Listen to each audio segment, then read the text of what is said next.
Sejam todos muito bem-vindos a mais um Condomínio em Pauta. No programa de hoje falaremos sobre aquele condômino que não desce na Assembleia, mas que questiona e muito as decisões tomadas.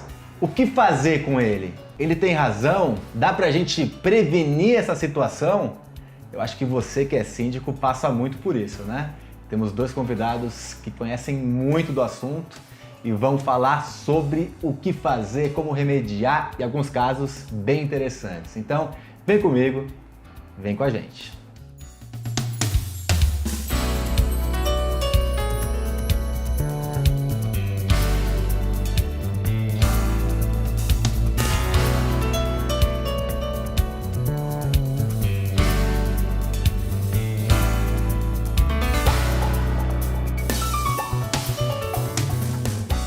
Os nossos convidados de hoje são a sempre presente no nosso programa, síndica profissional de sucesso, muito conhecida em todo o Brasil, porque ela não tem papas na língua, Vanessa Muniz. Vanessa, bem-vinda ao programa novamente.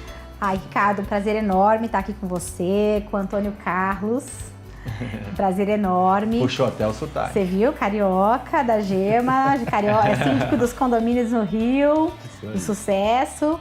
Prazer enorme para tratar desse tema que a gente adora, não é? Com certeza. E já fez a apresentação, Carioca da Gema, síndico profissional de sucesso, Antônio Carlos De Luca. Antônio, muito bom ter você com a gente novamente. Muito obrigado pelo convite, é um prazer estar aqui com você, que é um amigo, um querido, com a Vanessa também. Parece que somos parecidos na forma de agir, na forma de nos posicionarmos no condomínio, vai ser bem legal esse programa. Ixi, então vai ter porrada pro pessoal que não respeita, hein? Porque se é parecido com a Vanessa, o negócio vai ser... Você que quer contestar, tá vendo o programa porque quer contestar uma decisão, vamos abrir o olho, porque talvez você não vai gostar de ver esse programa. Vanessa, quantos % em média descem dos condôminos, participam de uma assembleia nos seus condomínios? Olha, eu normalmente, antes das assembleias, gosto de organizar uma reunião prévia com os moradores, até para sentir o clima, verificar como é que eles vão se comportar nas assembleias. Mas nas assembleias, principalmente agora as virtuais, o índice, de participação dos moradores aumentou significativamente.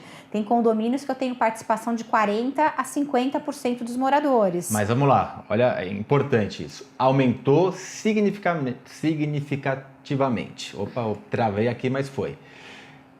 40%, quer dizer, 60% não participam. Não. Isso em temperatura normal devia ser perto de 80%, provavelmente. Exatamente. Infelizmente, nós temos alguns grupos do WhatsApp que eu falo, que são os ativistas do WhatsApp. O que eles fazem? Eles querem assembleias virtuais no grupo dos ativistas, mas na hora de participar das decisões imprescindíveis para o andamento do condomínio, que são as assembleias, eles não participam. E o que é pior, além de não participarem, eles querem reclamar, eles querem, às vezes, muitas vezes, inclusive, anular as assembleias simplesmente por um capricho pessoal, não é? Hoje, os síndicos que gostam de fazer enquetes, e eu gosto muito, a gente consegue metrificar o que a massa condominial deseja. Você veja, a gente já tem uma votação praticamente maciça para determinados assuntos do prédio nas enquetes, Sim. que não tem valor legal, mas tem um valor moral que deve ser considerado. Lógico. Agora, imagine na Assembleia esse público que se interessou pelo tema, participa, vota neste tema, e aí aquele morador inconformado e nada ligado, nas decisões do condomínio, porque a Assembleia é soberana e efetivamente as decisões são marcadas ali. Ele não participa e ele ainda quer brigar. Ai, coitadinho dele! Mas é São Paulo, isso é São Paulo. No Rio de Janeiro eu tenho certeza que é diferente, não é, Antônio Carlos? Pior que não.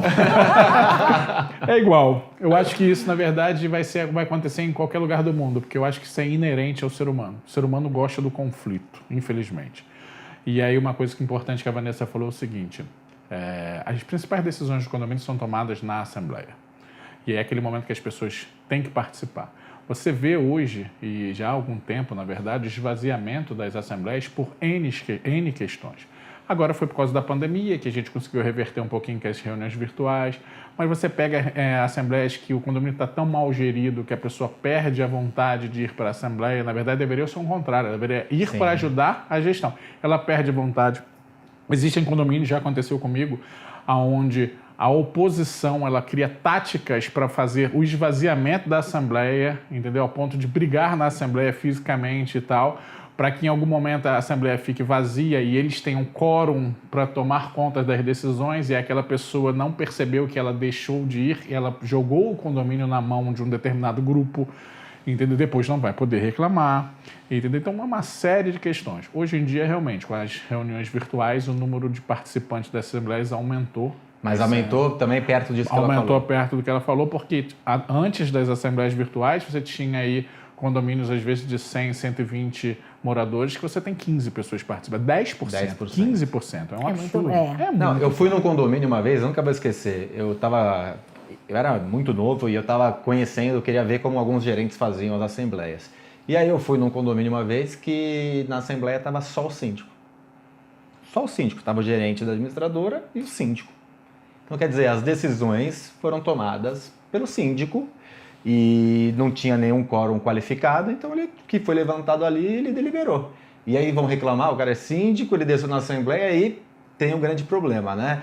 Vanessa, tem muito, vamos falar um nome simpático assim, idiota, por exemplo, né? Não é um nome simpático. Tem muito Joselito, desavisado. Que o cara, ele não participa de nada. E ele acha que quem desce a assembleia é um babaca, porque tá lá para discutir coisa, que tem coisa mais importante para fazer, que muitas vezes é assistir um jornal, ou ver um jogo de futebol, ou qualquer coisa que seja. Ele não desce, não participa, mas na hora que você gosta de falar, o umbigo dele inflama, ele vai olhar para a síndica e falar que é um absurdo a decisão tomada na assembleia.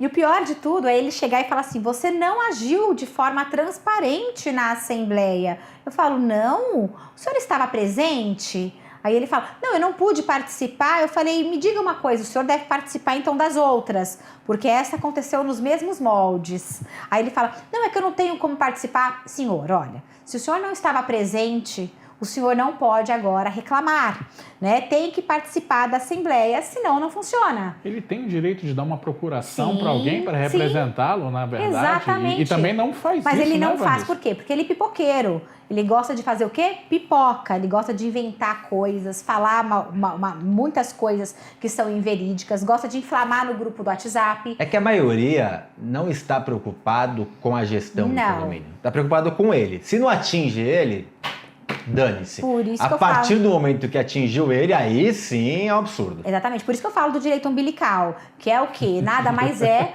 do que ele peleitear os seus interesses próprios em face dos interesses coletivos. E no condomínio, o síndico, ele deve preservar os interesses coletivos, por isso, deliberações somente em assembleia, a não ser aqueles casos em que a própria legislação traz para o síndico essa responsabilidade de agir. Sim, claro. E depois comunicar. Mas muitos casos, até para evitar transtorno, porque o síndico ele não quer arrumar encrenca, ele não quer brigar com o morador, ele quer fazer a gestão dele da melhor forma, mas muitas vezes acabam não acontecendo isso, porque tem moradores, me desculpem falar, mas que são infelizes, que não sabem nem o que eles estão fazendo dentro de um condomínio, porque é desafiador morar num condomínio. Principalmente nós, somos síndicos profissionais, acredito que você também molde o seu trabalho, eu moldo o meu trabalho muito baseado no resultado. E essas pessoas, elas não conseguem ver isso, infelizmente. Tipo assim, elas acabam atrapalhando o nosso resultado. Infelizmente, é a questão do direito umbilical. Só um segundo, você já curtiu esse programa? Você já seguindo o nosso canal, não? Então, corre, curta, compartilhe e nos ajude a disseminar informação de qualidade, como eles estão trazendo aqui hoje, que isso que vai fazer nosso segmento melhorar e cada vez se tornar mais profissional. Antônio Carlos, o negócio é o seguinte, a Vanessa, eu conheço ela das antigas. Quando desce um condomínio, liga para ela e fala, eu quero assim, ela dá uma resposta atravessada. Ela fala, meu amigo, você não desceu, tem que tomar decisão, ela não alisa, tá? Eu queria entender o seu perfil. Normalmente o carioca é mais boa praça, não bate tanto. Como que você é? Tipo assim, eu trabalho muito com a questão da humanização do serviço e do atendimento ao cliente. Pensar no atendimento ao cliente não me torna um mero prestador de serviço. Eu sempre explico para as pessoas. Existe uma confusão muito das pessoas que acham que o síndico profissional é um mero prestador de serviço. Não. Eu continuo sendo representante com poder de mandatário daquele local. Mas eu me preocupo com o atendimento. Então, eu sou uma pessoa que, tipo assim, um dos segredos que eu aprendi para o meu sucesso, Ricardo, é tentar trazer... No condomínio sempre tem a pessoa do contra, o cara mais chatinho, o cara que é o maluco do condomínio. E eu sempre tento trazer ele... Né? Não hoje, às vezes. Eu sempre tento trazer ele. Porque o que falta muito nos condomínios é o seguinte, as pessoas reclamam que muitas das vezes elas não são ouvidas, até mesmo dentro da loucura dela.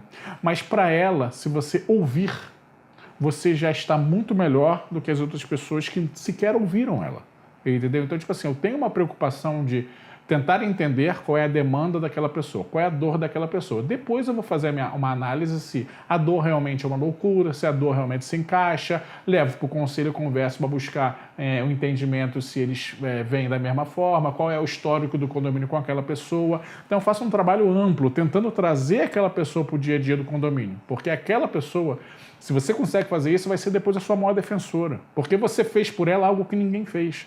A Vanessa, ela faz um trabalho preventivo, né, bem importante e contínuo, né, que ela já deu o exemplo aqui, um no ar e um fora do ar. O no ar foi as pré-assembleias, que nós chamamos, né, um trabalho pré para incentivar as pessoas a comparecerem, explicar, e você mostrou que você tem uma espécie de um jornalzinho, algo nesse sentido, onde todo jornalzinho, ele é quinzenal, você pontua lá, que frase que você põe? Eu já deixo um slide prontinho, eu faço uma apresentação no PowerPoint, onde eu coloco toda a dinâmica do condomínio de forma quinzenal, porque se for mensal, os moradores eles têm memória curta e podem esquecer do que foi feito. E aí é uma forma também humanitária de humanização, de você trazer visualização aos trabalhos que são realizados no prédio. E o último slide está assim: não foi na assembleia, não adianta reclamar depois. Todos os assuntos são tratados ali, né? Ali é o fórum de discussão que tem legalidade, não é? E é onde todo mundo fica em ata, fica registrado em ata. Mesmo as reuniões abertas com os moradores, eu faço pequenas atas e também envio aos moradores. Quando não, a gente até grava e passa para os moradores, para ninguém alegar ignorância acerca dos assuntos que são tratados. Mas essa forma que eu trato de mostrar os trabalhos que são feitos, né? Porque não basta ser bom. Alguém me ensinou que tem que parecer ser bom, tem que mostrar o que é bom. E é verdade. Aí eu criei esse trabalho, que é um relatório operacional quinzenal, onde eu coloco quem são as pessoas do time, a fotografia delas, o que é que foi feito, quem são os subsíndicos, como que foi feita a eleição, quando que está o mandato de cada um, campanhas, por exemplo, agora em setembro, suicídio, outubro rosa, vamos tratar da questão do câncer de mama, a violência doméstica. Então, todos os assuntos que são atinentes à sociedade, eu trago a sociedade condominial para que ninguém possa se esquecer de alguns princípios e legislações, de conceitos, daquilo que acontece lá fora. Para quê? Para que quando chegar no momento de assembleia, por exemplo, as pessoas podem falar: você não comunicou. Desculpa, senhor. Foi comunicado, ata número tal, tá lá, edição, eu coloco a edição que foi mandado esse relatório. E isso em todos os meus prédios. Por quê? Tem alguns que às vezes a gente até nem faz porque já tá mais redondinho, não tem tantos conflitos e problemas, enfim, mas na maior parte deles, principalmente aqueles que já vieram de uma gestão que não foi muito, que deu um trabalho para você montar a sua gestão e dar trabalho, a gente mostra isso. Para quê? Para que quando chegar nas assembleias não haja esse embate que você colocou, da pessoa chegar e falar assim: agora eu quero brigar numa assembleia. Não, você não vai brigar, aqui é uma moralização, aqui é uma reunião que vai valorizar o seu trabalho. E olha, eu falo uma coisa importante que é assim: quando eu, como advogada, alguém me pergunta: vou comprar um apartamento, você pode verificar toda a documentação?